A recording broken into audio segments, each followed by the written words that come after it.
Hello everybody and welcome to the channel. It's Paulie, Esther here, and yesterday I told you that last year the Nightmare is coming back and that they're going to have a trailer out today, and it's out, so let's check it out.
So this is pretty interesting to see a spider creature introduced as a fiend in last year. The Dead by Daylight community has been asking for quite a while to have some kind of a creature character in Dead by Daylight, and DBD has been either unwilling or unable to do it given the constraints of needing to build a whole new wiring skeleton for a new creature, and how would you get the creature to put survivors on hooks, etc., given the mechanics of their game. So it's interesting to see that last year has enabled this in their game. I want to see how this is going to be executed, because the way last year worked before was you would switch between Slasher and Strangler and Giant. And are we going to switch between Spider and Slasher, or are we going to play the game solely as the Spider? I hope it's the latter, because that was one of the things that kind of took away from the immersion for me with last year, was the killer swapping. I kind of like it like the Dead by Daylight model, where you pick a killer and that's the one that you're playing. So I hope that the Spider is going to be a standalone character. You play as the Spider the whole time. And we won't have long to find out how this is going to work. They're going to have an AMA coming up pretty soon on their Discord, and this chapter is going to be released on Steam on December the 10th. So it's not that far away. And if we read through the description of the videos, it sounds like they have some other features here. It says, last year, After Dark is a free expansion to the last year universe and is the unveiling of a brand new playable fiend, the Spider. I, for one, am shocked that this content is free. I know that they said when they launched that DLCs would be free on the Discord store, but we'll see how that business model goes. I'm frankly quite surprised that this is free. Kudos to them that it's going to be a free chapter. This latest expansion is the debut of last year on Steam and is set in a gritty, savage world that has been overrun by a menacing creature infestation. The infestation introduces PvE to last year's asymmetrical formula and delivers a deeper, more brutal survival layer for both fiends and classmates. So the PvE is player versus environment, right? So in the trailer there we see some smaller spiders, so I'm assuming that the classmates are going to have to battle against some smaller spiders along the way to battle the environment. Could be wrong. In this update, Eastside High School has been redesigned and reimagined. Players will enter the world on their own terms thanks to another brand new feature, maining. Players can now play as any fiend or classmate 100% of the time. There we go. As the original character selection system has been completely overhauled from the ground up. This is interesting because in the old play system as classmates, you had schoolyard pick, and they would pick who would get first choice, and you pick from the roster of classmates. And once someone was chosen, you couldn't have a duplicate. So this sounds like you can have duplicates now, the same way you can have 4 Claudettes in Dead by Daylight. I like that idea. I don't like being forced to play a certain character because somebody else took it. Also, with it saying you can play as any fiend 100% of the time, this maybe eliminates the switching, or at least gives you the option to not switch. Unsure. It goes on to read, Chapter 1 After Dark also introduces a brand new progression and customization system.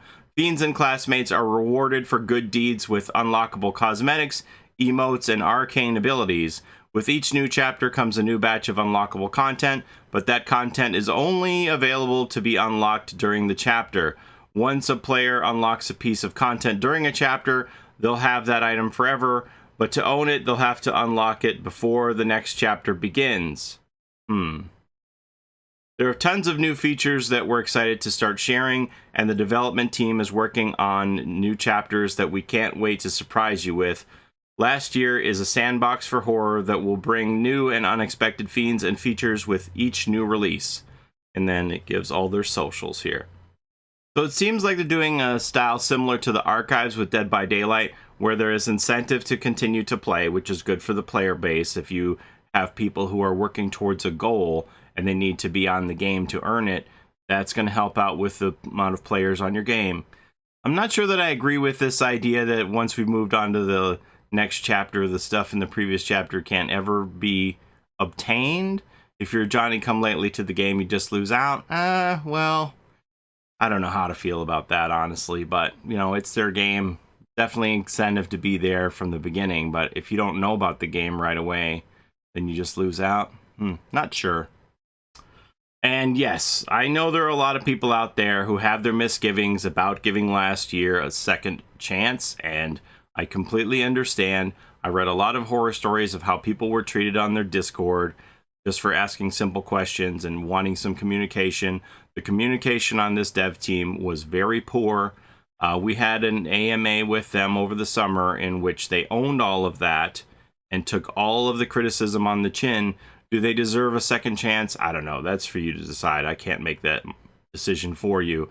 I will say that they took all of the criticism and owned it and said, yes, we are going to be better. But I also realize that they have the incentive to tell people what they want to hear because they need the people to give them a second chance. So whether they genuinely recognize it or are self-aware of what they did in the past and they want to make up for their wrongdoings, or if they're just telling people what they want to hear and then they'll return to their bad ways, remains to be seen. I'd like to think that it's the former, not the latter. At any rate, I do agree that the dev team needs to earn and build people's trust again. But hey, if you bought the game on Discord and you have a key, you're going to get a key for Steam for free. So it won't cost you anything to check it out since this Spider Chapter After Dark is going to be free.